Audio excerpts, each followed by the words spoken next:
ഹൃദയം ശുദ്ധീകരിക്കുക എന്നതാണ് ഒരു വിശ്വാസിയുടെ ഏറ്റവും വലിയ ലക്ഷ്യം. മുത്തുനബി സല്ലല്ലാഹു അലൈഹി വസല്ലമ പറഞ്ഞത് വിശുദ്ധി വിശ്വാസത്തിൻ്റെ പകുതിയാണെന്നാണ്. ശാരീരിക മാനസിക ശുദ്ധി ഒരു വിശ്വാസിക്ക് ഒഴിച്ചുകൂടാൻ പറ്റാത്തതാണ്. ഹൃദയ ശുദ്ധീകരണമാണ് അതിൽ പ്രധാനം. ഹൃദയം വൃത്തിഹീനമായവന് പാരത്രിക ലോകത്ത് വിജയിക്കാൻ കഴിയില്ല.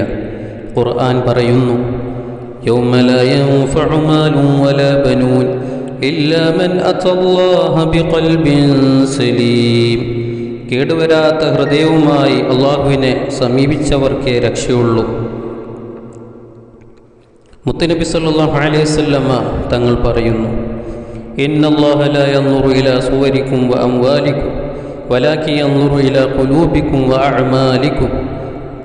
അള്ളാഹു നിങ്ങളുടെ സമ്പത്തിലേക്കോ രൂപത്തിലേക്കോ നോക്കുന്നില്ല, അവൻ നോക്കുന്നത് നിങ്ങളുടെ ഹൃദയത്തിലേക്കാണ്. ഹൃദയം കേടുകൂടാതെ സൂക്ഷിക്കണം. അത് സംശുദ്ധമാകുമ്പോഴാണ് ഒരാൾ യഥാർത്ഥ മനുഷ്യനായി മാറുന്നത്. മുത്തുനബി സല്ലല്ലാഹു അലൈഹി വസല്ലമ പറയുന്നു, വഇന്ന ഫിൽ ജസദി മുളഅ ഇദാ സ്വലഹത് സ്വലഹൽ ജസദു കുല്ലു വഇദാ ഫസദത് ഫസദൽ ജസദു കുല്ലു അലാ വഹിയൽ ഖൽബ്. മനുഷ്യ ശരീരത്തിൽ ഒരു ഭാഗമുണ്ട്, അത് നന്നായാൽ മനുഷ്യൻ മൊത്തം നന്നായി. അത് കേടുവന്നാൽ ശരീരം മുഴുവനായി കേടുവരും. അത് ഹൃദയമാകുന്നു. ഹൃദയ ശുദ്ധീകരണത്തിന് ഒരുപാട് മാർഗങ്ങൾ മഹത്തുക്കൾ പറയുന്നുണ്ട്. ബദവാഉ ഖൽബിൻ ഖംസതുൻ ഫതിലാവതുൻ ബിതദബ്ബുരിൽ മഅനാ വലൽ ബത്നിൽ ഖലാ വഖിയാമു ലൈലിൻ വതളറഉ ബിസ്സഹർ വമുജാലസാതുസ് സാലിഹീനൽ ഫുളലാ. ഹൃദയ ശുദ്ധീകരണത്തിനുള്ള മരുന്ന് 5 എണ്ണമാണ്.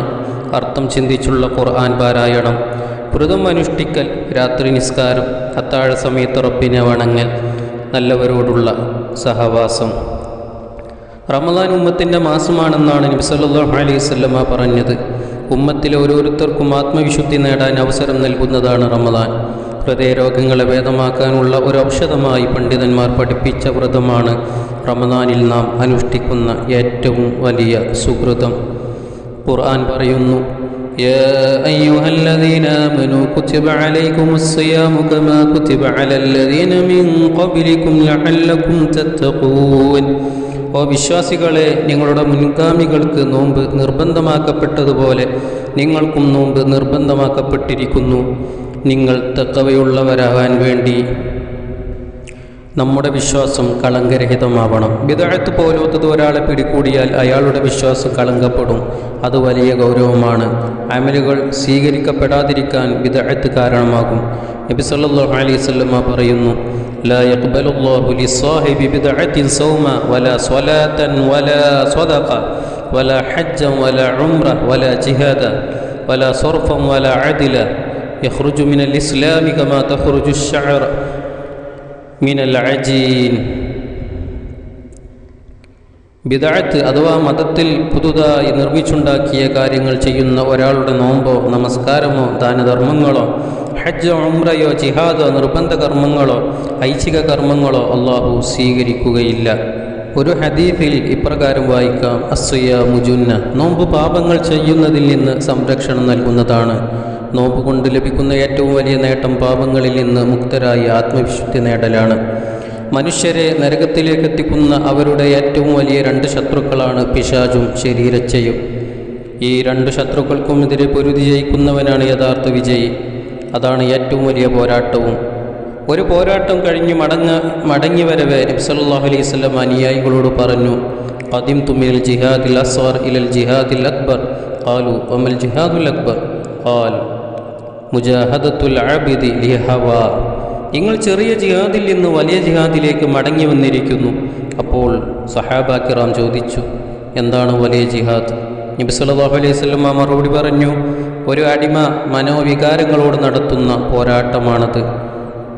തടീച്ച, പിശാച് എന്നീ 2 ശത്രുക്കളോട് നിരന്തരം സമരം ചെയ്യൽ നമ്മുടെ ബാധ്യതയാണ്. ഇമാം ബുസിരിയുടെ വരികൾ പ്രസിദ്ധമാണല്ലോ, വഖാലിഫിൻ നഫ്സ വശൈത്താന വഅസിഹിമാ. ശരീരച്ചക്കും പിശാചിനും നീ എതിരാകുക, ഇരുവരെയും നീ അനുസരിക്കാതിരിക്കുക. ഈ 2 ശത്രുവിനെയും തളച്ചിടുന്ന വലിയ ആയുധമാണ് വ്രതം. തെറ്റായ വികാരങ്ങൾക്ക് നോമ്പ് മുഖേന ഇല്ലാതെയാകുമെന്ന് മുമ്പ് പറഞ്ഞുവല്ലോ. പിശാചിനെയും നോമ്പ് മുഖേന തളച്ചിടാൻ കഴിയുമെന്ന് നബി സല്ലല്ലാഹു അലൈഹി വസല്ലമ പറഞ്ഞിട്ടുണ്ട്. ഇദാ ജാഅ റമളാൻ ഫുത്തിഹത് അബ്വാബുൽ ജന്ന വഗുല്ലിഖത് അബ്വാബുൻ നാർ വസുഫിദത്തിശ് ശയാത്തീൻ.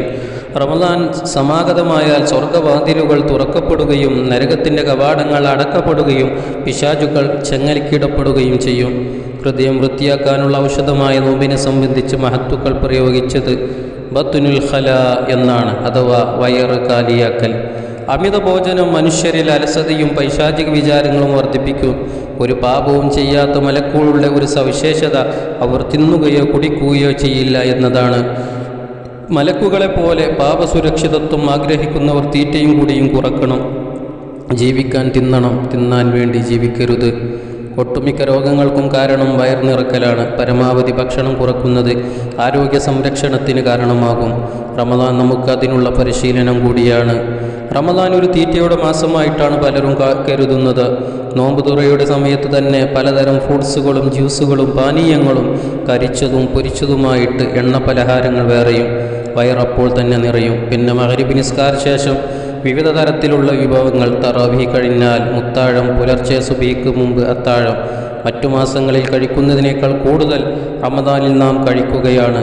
ഇത് ആരോഗ്യത്തിന് ഹാനികരമാണെന്ന് മാത്രമല്ല, നോമ്പ് കൊണ്ട് ലഭിക്കേണ്ടുന്ന ആത്മീയ ചൈതന്യത്തെ ഇല്ലാതെയാക്കും.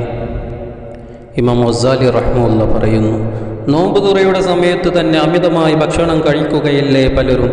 ഹലാലായ ഭക്ഷണം കൊണ്ടാണെങ്കിലും അള്ളാഹുവിന് ഏറ്റവും കോപമുള്ള പാത്രം നിറവയറാണ്. പകലിൽ നഷ്ടപ്പെട്ടതെല്ലാം നോമ്പ് തുറക്കുമ്പോൾ വീണ്ടെടുക്കാൻ തീരുമാനിച്ചാൽ പിശാചിനെ തളച്ചിടലും തടീച്ചകളെ അമർച്ച ചെയ്യലും നോമ്പ് കൊണ്ട് എങ്ങനെ സാധിക്കും? റമളാനു വേണ്ടി ധാരാളം ഭക്ഷ്യവസ്തുക്കൾ സംഭരിച്ചു വെക്കലും മറ്റു മാസങ്ങളിൽ കഴിക്കാത്ത പലതും റമളാനിൽ കഴിക്കുന്നതും നമ്മുടെ കാലത്ത് പതിവായിരിക്കുന്നു. ഇത് ഇഹ്യാ ഉലൂമുദ്ദീനിൽ പറയുന്നതാണ്. ഇമാം ഗസാലി റളിയല്ലാഹു അൻഹുവിൻ്റെ കാലത്ത് തന്നെ ഇങ്ങനെയാണെങ്കിൽ നമ്മുടെ കാലത്ത് തെറ്റായ ഭക്ഷണ രീതികൾ വർദ്ധിക്കുകയല്ലാതെ കുറഞ്ഞിട്ടില്ല. മാറ്റങ്ങൾ തുടങ്ങേണ്ടത് നമ്മൾ ഓരോരുത്തരുടെയും വ്യക്തിജീവിതത്തിൽ നിന്ന് തന്നെയാണ്. വയർ കാലിയാക്കുക എന്നത് നോമ്പിൻ്റെ ഗുണങ്ങൾ ലഭിക്കാൻ അനിവാര്യമാണ്. ഇതിലൂടെ ആത്മവിശുദ്ധി നേടാൻ നമുക്ക് സാധിക്കട്ടെ. ആമീൻ.